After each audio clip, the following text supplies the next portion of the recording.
Hello again YouTube, it's me again back with another pickups video. This time I've got not just some PS2 games, but some ZX Spectrum cassettes.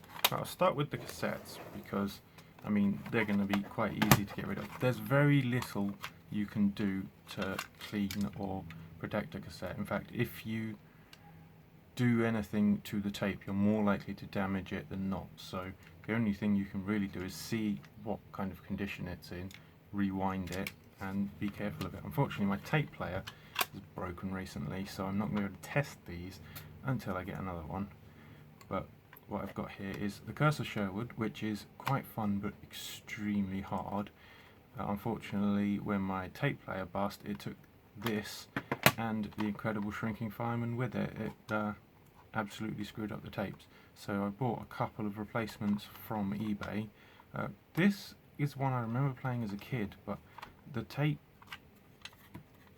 was white, so I don't know if that is the same version or if it's a different version. But hopefully it's pretty much the same as the one we had, and well, this one works. This I got in a bundle with the Curse of Sherwood, and hopefully it works. I have no idea if it's any good. I haven't even heard of it before, but I mean, they all look to be in decent condition. You can tell that the tape is shiny, which is at least a good start. If you've got very sort of dull tape, that's not so good as far as I understand it. So yeah, that a couple of replacements and something new to play, assuming I can get my hands on another tape player. Right, these obviously I picked up from, as you can tell, the usual place. There are a few strange ones. I mean, this one, Fanta Vision, as far as I can tell, the cover looks like it's some kind of fireworks display, but if you read the back, I mean, it's definitely going to be worth a 50p just to have this crazy box. Find great crazy mad out of head experience from Japan. New fantastic time ahead with party game. People crowd round to watch, to play, to live in Fanta Vision. Play and see, live and love with new fantastic time Fanta Vision.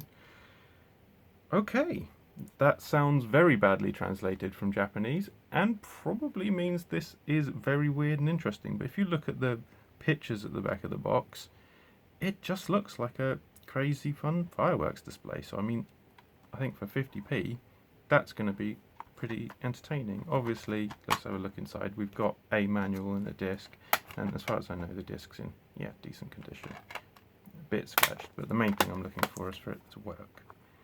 And I've ripped it on my PC, so I can be, well, I've ripped all of these on my PC, so I can be pretty sure they're all working. Right, so we've got a little bit of residue left, and let's get this one off. Now, one thing I do notice is that at the top, the label is starting to go over the edge, which probably means someone's had it out at some point, but then it doesn't go all the way to the bottom. So if we open this up, we might be able to line it up a little bit better so that it no longer goes over the top, it doesn't go over the bottom, and we don't end up with that edge getting worse. So that looks good to me. We'll try that later. This Golden Age of Racing, again, another 50p game.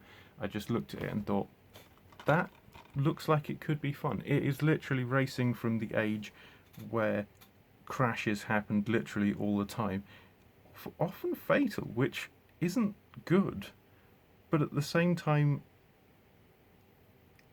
it's exciting.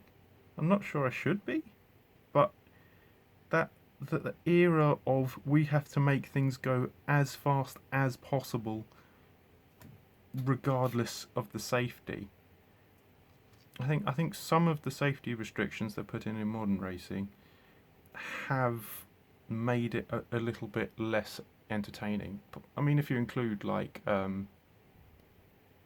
the halo that they currently have around F1, I'm sure it really helps driver safety, but it also gets in the way of a lot of the views you get from the car, and it doesn't half look weird. But yeah, so this looks like it could be fun just driving around in a very old school car. Now I believe this comes on a CD, i.e. it's a blue PlayStation 2 disc, which is in decent condition. And again, another game that for 50p, oh careful, another game that for 50p comes with a manual in, as far as I can tell, immaculate condition. So, I mean, that is definitely a collectible in my mind. Something that could be fun, something that's incredibly cheap. Ooh, what have we got under here? Midas. Oh, I've not heard of them, at least it's not Phoenix. Or Blast. The two sort of very big, what the fuck, vendors. And now one thing I don't like is when you peel off the circular stickers, I'm not sure if you can see how the plastic, where the stickers are, is deformed. Where the sticker's been, and I don't know if there's any way to treat that, and I've never found a way to peel off stickers without it happening. I don't know if it's happened because the sticker was stuck on, or because I'm pulling it off the wrong way. But I would much prefer there not to be that weird deformation in the plastic, if possible. Anyway, that's the second game I've picked up. This one I just looked at and thought, what the heck is that? A Hot Wheels game. I mean, we've had what are they called? Micro Machines games since the Genesis. And those kind of make sense, but this Hot Wheels game, they've got guns on the cars. I mean, this could be entertaining. I mean, I know Micro Machines games are. I've got Genesis, PS2, PS1, all sorts of different versions of it. So, I mean, this could be entertaining. It could also be totally crap, but we'll find out. Unfortunately, there is a permanent cut in the back, but this isn't the sort of cost of game that I'm so desperate about it being not in immaculate condition, so we'll just have to do the best we can with it. Let's take these stickers off and then we'll see what's inside, shall we? Yeah, that peeling feeling. Getting rid of that sticker. This could probably use a wipe down on the outside actually, it doesn't look that clean, but I'm not sure if that's because it's so badly scratched. Probably a new case would be handy, but I currently don't think I have any spare blue cases. Well, I might do. Yeah, no, that definitely needs a wipe. There's a bunch of crud on there. Let's get that off. Yeah, so let's just grab our usual tools. One of these. And some isopropyl. And just give that a quick rub. Trying not to go too near the edges. I mean, we don't want to get the isopropyl actually on the paper, because if it soaks in, I mean, it will evaporate faster than water would, but you can still ruin paper with isopropyl. That's not too bad actually. Maybe I ran out of alcohol, but that is not looking too bad. Right, inside we've got the disc, which is a DVD, and again, like I said earlier, I've tested all these. That looks pretty scratched, but clearly it passed the test because it dumped to PC without any read errors. Right, this is looking to be in quite bad condition. I don't know if you can see from the light. Really need to get a stronger or wider light source. How you've got all the creases. Yeah, there we go. You can see all the creases there. But still, it doesn't need to be in immaculate condition. It was only 150, and yeah, that could be fun if the combat vehicle racing is, you know, as much fun or more fun than the Micro Machines, or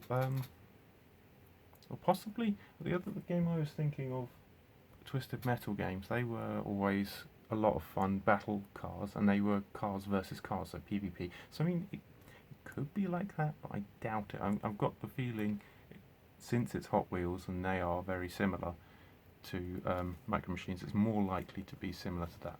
Right, this is the final game I've got in today's pickups. Atlantis III. It's an adventure game. The heroine of the adventure, a young Egyptologist, is searching for an edifice built by ancient Egyptians. I mean, if you look at the graphics, it looks pretty good.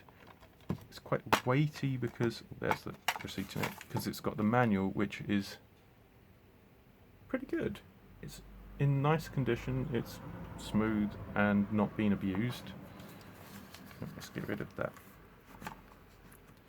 See what condition the disc's in. Disc is a little scratched, but again, as I said, I've tested all of these, so they're working. Worst case scenario, I'll take them back to the shop I got them from and have them resurface it. And then we just need to get rid of these peely stickers. Here they go. Again, I wonder if supporting it under the sticker would stop the peeling thing, but I have tried this several times and not had any success. Even with, I mean, the circular one is especially bad for leaving those marks. Is it the way I'm peeling it? Is it, I mean, even if you support it beneath it. Oh, we've got one of those. See, that's actually worse than if I hadn't supported it. It's more stretched. Then again, it has had a previous sticker on there, so which lines up exactly with the stretch. So maybe it's someone else's previous sticker that caused the problem. I don't know. I would like to find a way to get those off without stretching the plastic every time. But we can't have everything, can we? Right, let's give this a go. That's a bit direct, but we have got, yeah, luckily avoided the edges. I don't know if this needs a good going over, but you know, we're here now, might as well. Let's give it a bit more cleaning fluid.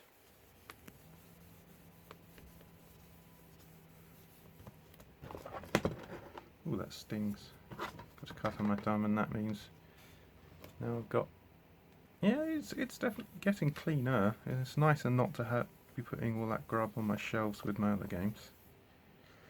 Yeah, so that'll do. So that's it for today. That is today's pickups. Thank you very much for watching. I'll see you next time.